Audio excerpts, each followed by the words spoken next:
రాష్ట్రంలో కూటమి ప్రభుత్వం రాకతో చేనేతల బతుకుల్లో వెలుగులు విరజిమ్ముతున్నాయి. ఏడాది కాలం నుంచి నేతన్నలు తమ కాళ్ల మీద తామే నిలబడి గౌరవప్రదమైన జీవనం సాగించేలా బృహత్తర కార్యక్రమాలకు నాంది పలికింది. ఒకవైపు నేతన్నలకు సంక్షేమ పథకాలు అందిస్తూనే చేనేత ఉత్పత్తులకు మార్కెటింగ్ సదుపాయం కల్పించి వారి ఆర్థిక ఉన్నతికి వెన్నుదన్నుగా నిలుస్తోంది.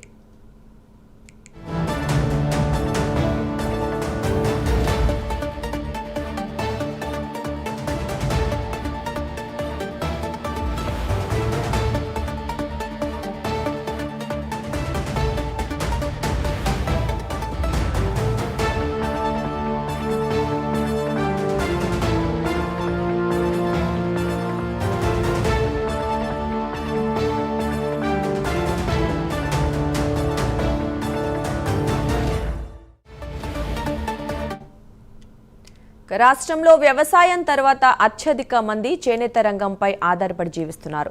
2.50 లక్షల మంది చేనేత వస్త్రాల తయారీనే జీవనాధారంగా చేసుకున్నారు. ఏపీలో 986 చేనేత సహకార సంఘాలు నేతన్నలకు ఉపాధి కల్పిస్తున్నాయి. అయితే కూటమి ప్రభుత్వం ఎన్నికల్లో ఇచ్చిన హామీలను నిలబెట్టుకుంటూ అధికారంలోకి వచ్చిన మొదటి రోజు నుంచి చేనేతలకు మేలు కలిగేలా నిర్ణయాలు తీసుకుంటున్నారు. ఎంఎస్ఎంఈ పార్కుల్లో నేతన్నలకు ప్రత్యేక యూనిట్లు కేటాయిస్తున్నారు. సీఎం చంద్రబాబు నేతృత్వంలోని కూటమి 10,000 కోట్ల పెట్టుబడితో నూతన టెక్స్టైల్స్ పాలసీని తీసుకొచ్చింది.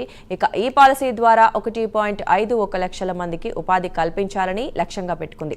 11వ జాతీయ చేనేత దినోత్సవం సందర్భంగా నేతన్నలకు ఉచిత విద్యుత్ పథకం, చేనేత వస్త్రాలపై 5% మేర జీఎస్టీ మినహాయింపు, థ్రిఫ్ట్ నిధులు మంజూరు పథకాలకు సీఎం చంద్రబాబు శ్రీకారం చుట్టనున్నారు.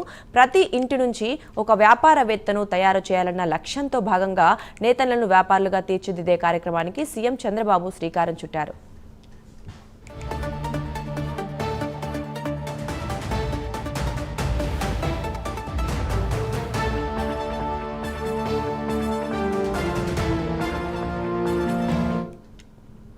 ఇక 50 ఏళ్లు నిండిన నేతన్నలకు ఎన్టీఆర్ భరోసా పెన్షన్లు అందజేస్తున్నారు. 92,724 మంది నేతన్నలకు 3,000 నుంచి 4,000 వరకు పెన్షన్ మొత్తం ఇచ్చారు. ఇక ఈ ఏడాది జూన్ వరకు 545.50 కోట్లు నేతన్నల పెన్షన్ల కోసం చంద్రబాబు ప్రభుత్వం వెచ్చించింది. క్యాష్, క్రెడిట్ కార్డులతో సహకార సంఘాల బలోపేతానికి బ్యాంకు రుణాలు అందజేస్తోంది. గతేడాది 116 చేనేత సహకార సంఘాలకు 40.87 కోట్లను జిల్లా సహకార కేంద్ర బ్యాంకుల ద్వారా అందజేసింది. ఇక ఈ ఏడాది 110 సంఘాలకు 37.75 కోట్లు రుణం ఇవ్వడానికి నిర్ణయించింది. ప్రధాన మంత్రి చేనేత ముద్ర యోజన పథకం కింద నేతన్నలకు గతేడాది వర్కింగ్ క్యాపిటల్ నిమిత్తం 33.25 కోట్లు అందించింది. ఇక 3,367 మంది నేతన్నలకు 50,000 నుంచి 2 లక్షల రుణ సదుపాయం కూడా కల్పించింది. ప్రస్తుత ఆర్థిక వ్యవస్థలో జూన్ వరకు 294 మందికి 2.57 కోట్లు మంజూరు చేసింది. ఇక ముడి పదార్థాల సరఫరా పథకం, నూలు కొనుగోలుపై కూటమి ప్రభుత్వం 15% సబ్సిడీ అందజేస్తోంది.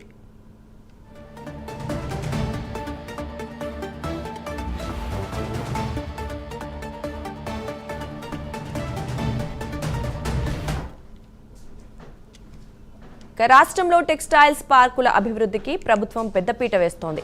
ఎమ్మిగనూరుతో పాటు రాయదుర్గం, మైలవరం, పావిడిలోనూ టెక్స్టైల్స్ పార్కులు నిర్మించనుంది. ఇక ఎమ్మిగనూరు టెక్స్టైల్స్ పార్కును 77 ఎకరాల్లో నిర్మాణానికి ప్రభుత్వం శంకుస్థాపన కూడా చేసింది. చీరాలలో హ్యాండ్లూమ్ పార్క్తో పాటు టెక్స్టైల్స్ పార్క్ కూడా ఏర్పాటు చేయనుంది. ఇక మంగళగిరి మెగా టెక్స్టైల్ పార్క్ నిర్మాణానికి ప్రభుత్వం చర్యలు చేపట్టింది. 2014 నుంచి 19లో 50.15 కోట్లతో 54 క్లస్టర్లు ఏర్పాటు చేశారు. ఇక జాతీయ హ్యాండ్లూమ్ అభివృద్ధి ప్రోగ్రాం కింద 2024-25లో 10.44 కోట్లతో 10 క్లస్టర్లు ఏర్పాటు చేస్తోంది. ఇక ఈ క్లస్టర్లతో 2,020 మంది లబ్ధి పొందుతున్నారు. ఇక కేంద్ర ప్రభుత్వ సహాయంతో శ్రీ సత్యసాయి జిల్లా ధర్మవరంలో 38.21 కోట్లతో భారీ చేనేత క్లస్టర్ను రాష్ట్ర ప్రభుత్వం నిర్మిస్తోంది. ఇక ఈ క్లస్టర్ వల్ల ప్రత్యక్షంగా పరోక్షంగా 20,000 మందికి లబ్ధి చేకూరనుంది. మంగళగిరిలో మంత్రి నారా లోకేష్ ఏర్పాటు చేసిన వీవర్శాల మాదిరిగా రాష్ట్ర వ్యాప్తంగా వీవర్శాల ఏర్పాటుకు కూటమి ప్రభుత్వం నిర్ణయించింది.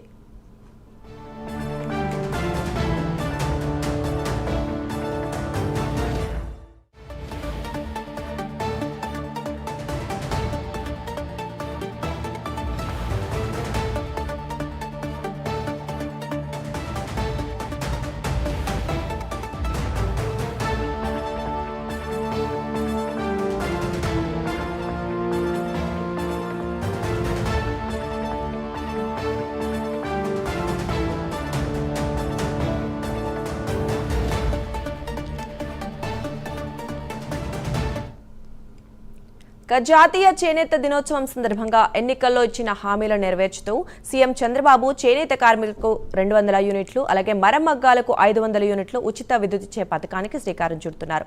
చేనేత దుస్తులపైన కూడా 5% జీఎస్టీ మినహాయింపు పథకాన్ని కూడా ప్రారంభిస్తున్నారు. ఇక ఉచిత విద్యుత్ కోసం ఏడాదికి 190 కోట్లను రాష్ట్ర ప్రభుత్వం వెచ్చిస్తోంది. జీఎస్టీ మినహాయింపునకు ఏడాదికి 15 కోట్లను నేతన్నలకు చెల్లించాలని నిర్ణయించింది. ఇక త్వరలో చేనేత సహకార సంఘాల ఎన్నికలు కూడా నిర్వహించడానికి ఏర్పాట్లు చేపట్టింది.